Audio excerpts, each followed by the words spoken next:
अब ये क्वेश्चन देखिए आप, question number 4, if the area of two similar triangles are equal prove that triangles are concurrent. यानी कि क्वेश्चन क्या है आपका, देखो ये सिमिलरिटी से आपने प्रूव करना है कॉन्करेंट। आपका देखो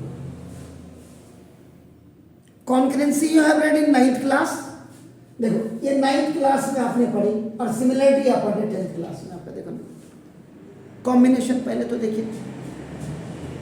अब ये क्वेश्चन आपका ऐसे भी आ सकता था, यहां तो ठीक है, यहां तो बिल्कुल भाई साहब ने बिल्कुल बोल दिया सिमिलर ट्राइंगल है दोनों और उनका एरिया है इक्वल, और उन दोनों ट्राइंगल्स को आपने कॉन्करेंट प्रूव करना है।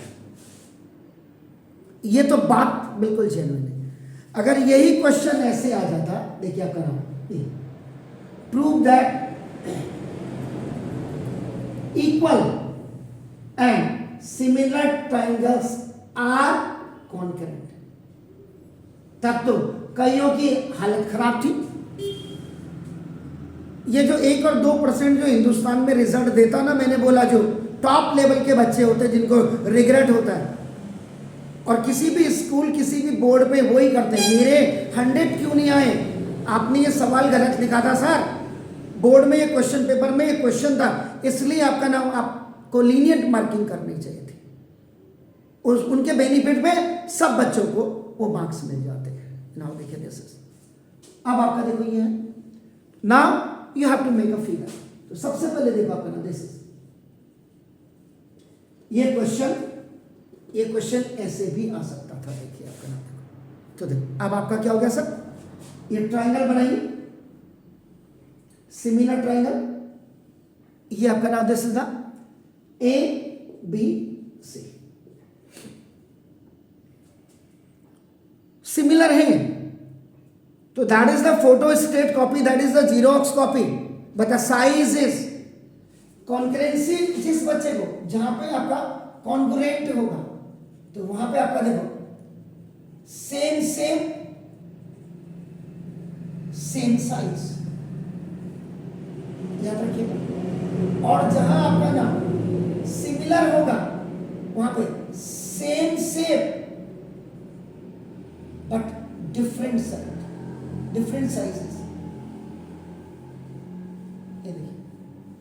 ये तो पहले बच्चे को ये क्लियर होना चाहिए। इसमें आपके 3 थ्योरम्स आपका सॉरी 3 प्रॉपर्टीज काम करती है, और इसमें 5 प्रॉपर्टीज काम करती हैं। पहले तो बच्चे को यही नहीं होगा, कईयों को होगा ही नहीं, आ बैल मुझे मार, चले शिव जी की बारात में। दिस इज DEF, लेकिन ये क्या है, सिमिलर है आपका नाम पता है। इसमें आपका फिगर आपने बनाया ना, देखो दूसरा गिवन में triangle ABC similar to now triangle DEF, ये आपका गिवन है, तो गिवन मैंने लिखा आपका देखो। एंड दूसरी चीज उसने क्या लिखा, area of triangle ABC is equal to now area of triangle आपका ना देखो this DEF, the area of 2 similar triangle, यानी कि 2 सिमिलर ट्राइंगल्स के एरिया भी आपका इक्वल है। अब इन दोनों ट्राइंगल्स को आपने कॉन्करेंट प्रूव करना है। ये आपका हो गया, तो ना देखो अब देखिए फ्रॉम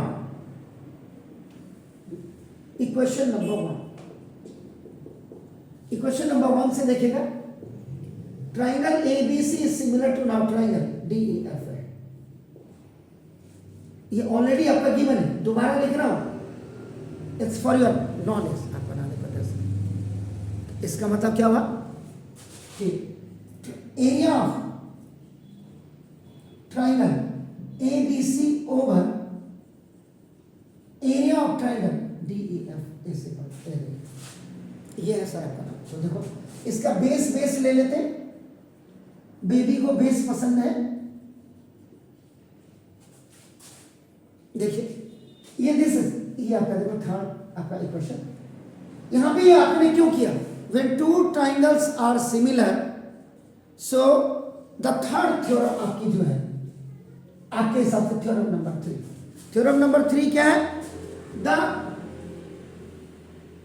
रेशियो ऑफ स्क्वायर, देखो the ratio of squares of two similar triangles, देखिए टू सिमिलर ट्राइंगल्स क्या है?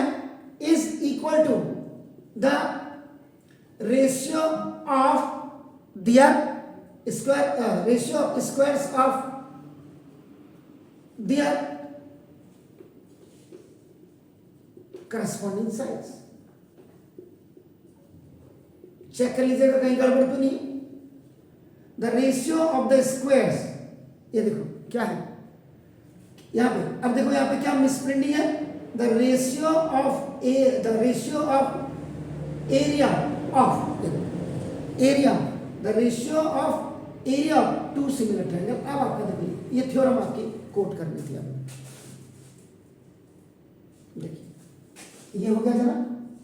अब आपका देखो ना, area of triangle ABC upon in place of this DF, ये देखो आपका ये आप पुट कर देंगे, एरिया ऑफ ट्रायंगल एबीसी लिख देंगे इसकी जगह में डीएफ की, क्योंकि यहां पे फ्रॉम इक्वेशन नंबर 2 और गिवन है अपनी स्टेटमेंट को बिल्कुल ये कि in place of this you are keeping this, और ये दोनों आपका देखो इक्वल है, equal to BC square upon देखो आपका एएफ स्क्वायर,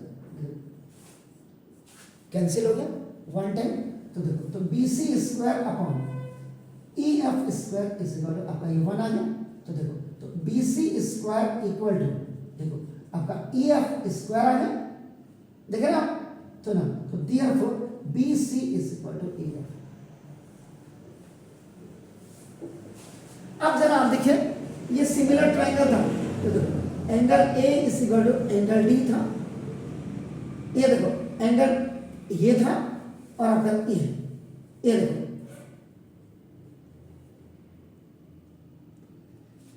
ये तो सिंपल आप लिखते ना, तो देखो ये both triangles are equiangular, ये मतलब है इसका। सिंगल कट यानी कि angle A is equal to angle D है, डबल कट यानी कि angle B is equal to angle A, triple cut यानी कि angle C is equal to angle. और मैंने बार बार कहा है जब आप 9th में हो या 10th में हो कि जब भी आप कॉन्करेंसी पढ़ रहे हैं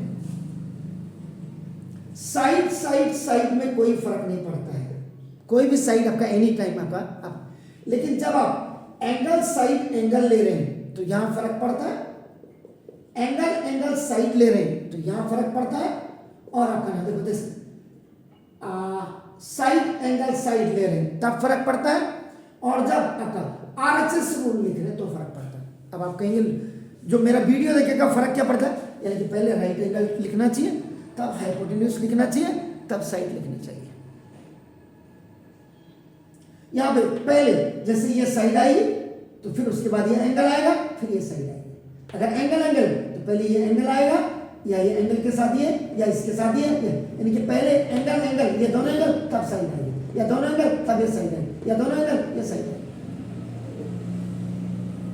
ये आजकल सब मास्टरों ने भी लास्ट में लिख देते हैं, इससे कहीं भी ऊपर नीचे लिख देते हैं और उसके बाद कहते हैं बस ये नहीं, ऐसे नहीं लिखिएगा। अब देखो ना, अब आप क्या करेंगे, देखो in triangle A B C, देखो एंड इन ट्रायंगल आपका डी ई एफ, देखो angle B is equal to angle A, देखो क्योंकि triangle A B C, sorry triangle A B C is similar to now triangle देखो D E F, ये given है। पहले आपने A, फिर उसके बाद B C is equal to A F, ये क्या है आपका देखो फ्रॉम इक्वेशन नंबर 3 या प्रूव्ड अबव आप लिख देंगे।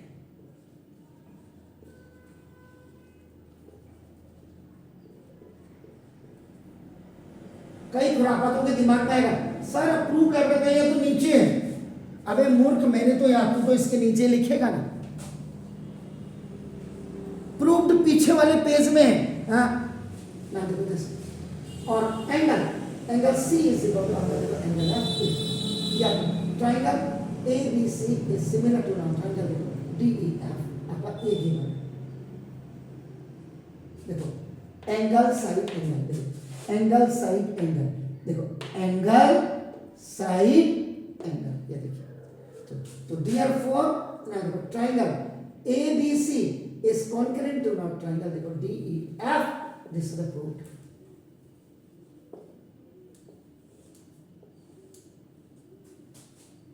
तो सिमिलैरिटी से how you can raise the question to the concurrency, ये है आपका नॉलेज। प्लीज